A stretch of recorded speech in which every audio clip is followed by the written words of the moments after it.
You know how people say that you're more likely to end up in a dangerous situation by being on the ground in a public area than being in a plane or boat accident? From experience, I have to agree with that saying, to be fully honest. Maybe I should consider locking myself in my house and stay here for the rest of my life. Throughout my lifetime, I've ended up in some pretty sticky situations when out. I've had to evacuate a swimming pool into minus temperatures with only some swimming trunks on and some shoes someone kindly lent to me. I've almost had a huge tree fall on me and then a car drive into me, almost hitting me within the space of 10 seconds, believe it or not. Heck, the other day I was at the airport and all of a sudden I hear this loud explosion and see a bunch of police everywhere. That got my heart pumping. But I don't want to talk about those experiences yet. Those are some pretty good video ideas I can save for another day. I want to talk about the time I got trapped in an elevator. I'm going to refer to them as lifts because that's what we call them here in the land of tea and biscuits. This is going back about, oh wow, we're talking about 7 years here. So this happened after a diving lesson. I was planning to meet my friend Tyler afterwards in the upstairs area of the sports complex because he finished his karate lesson too, right when I finished my lesson. And earlier that day at school, being kind of young and pretty immature, we thought it'd be funny to meet up in the lift, as it was like a halfway point. You could have just met on the staircase. Yeah, we like to do things different around here. Gotta keep it original. So as I got to the lift, I waited for it to arrive as you do. I stepped in. The only person I was. I'd never thought about what it'd be like being stuck in a lift before. I'd been in them countless times, different shapes and sizes. Okay, yeah, you hear the odd clunk in them sometimes and get a tad on the edge, but it's never that much. I watched the screen go up and show where I was, and as it reached my floor, it said the usual, "Doors opening." But the door didn't open.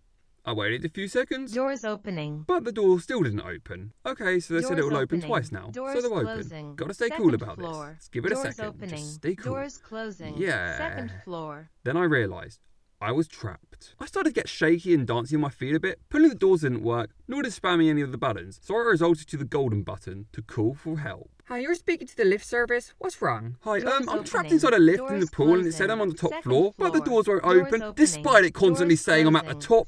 Please someone help me. Okay, sir, no need to worry, we'll have someone out within the next 2 hours. Thank you so much. Wait, 2 hours? I'm going to be in here for 2 hours? I thought they were only downstairs. Turns out I wasn't speaking to someone at the reception desk. I was speaking to someone at the company who made the lift, who were all the way in London. There was nothing I could really do apart from accept my fate and sit in the dark, hot, cramped room, hanging from cables for a very, very long time, with a voice sounding like a creepy old lady going on and on. 10 minutes in and it's already felt like it'd been an hour. Despite the ridiculous time I had left, I have to admit I was doing a pretty good job at keeping calm until I remembered I was trapped in a metal box hanging from some cables with at least a 10-meter drop below me. Oh yeah, the thing is these could break any time and I'm in it. And I could fall and die. I think I'm gonna go crazy. I spent the next hour terrified but trying to plan what to do if or when the cables break. It was starting to get really warm, probably from me stressing, and I was starting to get really, really thirsty. Half an hour later, after a lot of panic and fear, everything went dark. But finally the doors opened and on the other side I was met with daylight again.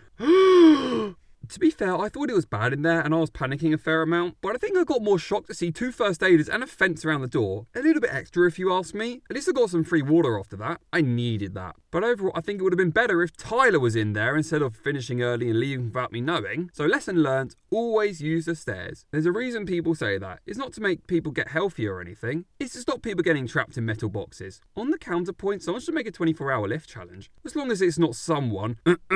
Well, I guess that's it for this video. Just sort of a short story I've really wanted to speak for months now. I mean, it wasn't obviously 100% accurate, but that's pretty much what happened at the same time. Don't let the video scare you though. Lifts are unlikely to fail. I just happened to be unlucky. Or lucky. I mean, it gave me something to speak about in this video. But yeah, wow, I finally made a real video. It's been like a really long time. Also, I got something big in the works, which is taking a long while. I've spoken to a couple of people about it. Some of you may or may not know what the video is or will be about, but I promise it will be good. It'll probably clock to around 12 minutes in total, which is a pretty big project. But yeah, that's all from me again, and I hope you enjoyed it.